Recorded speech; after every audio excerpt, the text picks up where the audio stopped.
नमस्कार, स्वागत है आपका जेएमएच न्यूज चैनल। मेरा नाम है नवनीत शर्मा। चलिए जानते हैं उत्तर प्रदेश की नॉन स्टॉप खबरें। सबसे पहले तो हम जानेंगे मौसम को लेकर क्या अपडेट। पश्चिमी विक्षोभ की वजह से उत्तर प्रदेश के कई जनपदों में ओलावृष्टि हुई, जिसमें किसान बर्बाद हो गया और कई एकड़ फसल बर्बाद हुई। ऐसे में अब मौसम का क्या हाल रहने वाला है वो जानते हैं। दरअसल मौसम विभाग की अगर माने तो आने वाले दिनों में प्रदेश का मौसम साफ रहने की उम्मीद है, लेकिन कुछ अलर्ट जारी किया गया है। आज पश्चिमी और पूर्वी इलाके का मौसम शुष्क रहने की बात कही गई। वहीं अगर बात करें 8 मार्च को भी पश्चिमी उत्तर प्रदेश में मौसम साफ रहने के आसार जताए गए। साथ ही पूर्वी यूपी में किसी तरह का कोई अलर्ट नहीं है। इसके बाद अगले दिन 9 मार्च को पश्चिमी उत्तर प्रदेश और पूर्वी यूपी में मौसम शुष्क रहने की उम्मीद है। इसके अलावा 10, 11 और 12 मार्च को पश्चिमी और पूर्वी यूपी में मौसम की स्थिति जस की तस बनी रहने की आसार जताए गए हैं। हाल ही में हुई ओलावृष्टि से किसानों की कई एकड़ फसल बर्बाद भी हुई है। बात करते हैं उत्तर प्रदेश बीएड प्रवेश परीक्षा की तैयारियों में जुटे लाखों उम्मीदवारों के लिए बड़ी काम की खबर आई है।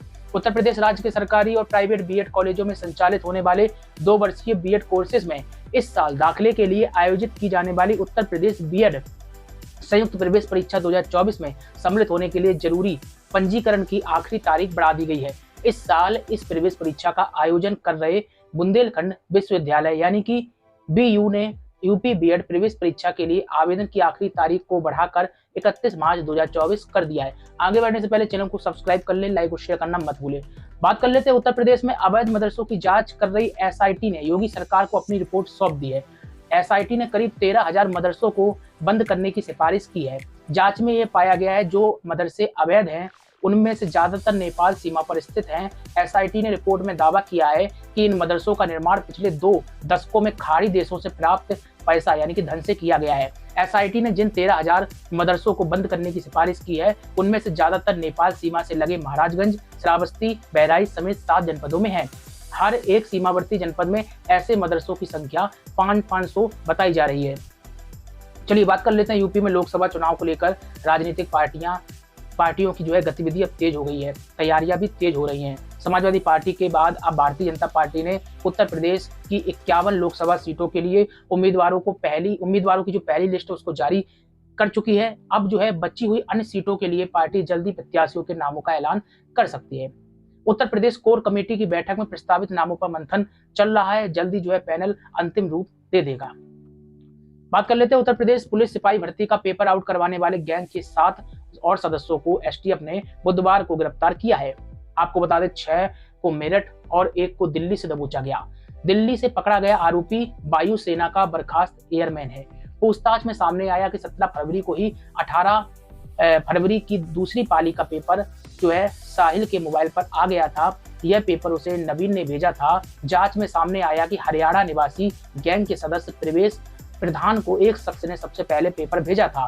उसने अपने साथी जिनका नाम है गुलजार, गौरव और आसिफ को यह पेपर भेज दिया। एसटीएफ ने फिलहाल अब अन्य लोग जो गिरफ्तार नहीं उनकी तलाश में जुटी है।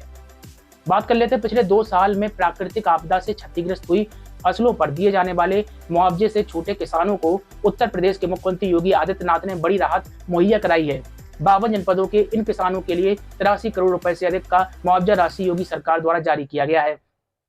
ये वो किसान है जो किसी न किसी वजह से मुआवजे के लाभ पाने से चूक गए थे।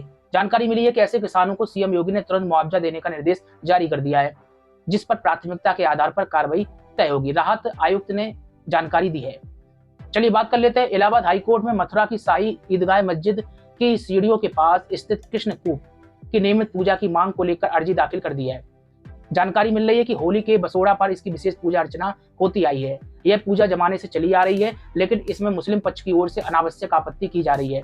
इसको रोका जाना चाहिए। इसी वजह से मामला कोर्ट में चला गया है। के लिए खुशखबरी है। दरअसल आपको बता दें होमगार्डों को भत्ता मिलता है वो भत्ता बढ़ा दिया गया है। शासन ने बढ़ती महंगाई को देखते हुए फैसला लिया है। दरअसल होमगार्ड जवानों को भोजन भत्ता दिया जाता है, लेकिन जो पैसा पहले मिलता था वो पैसा कम था।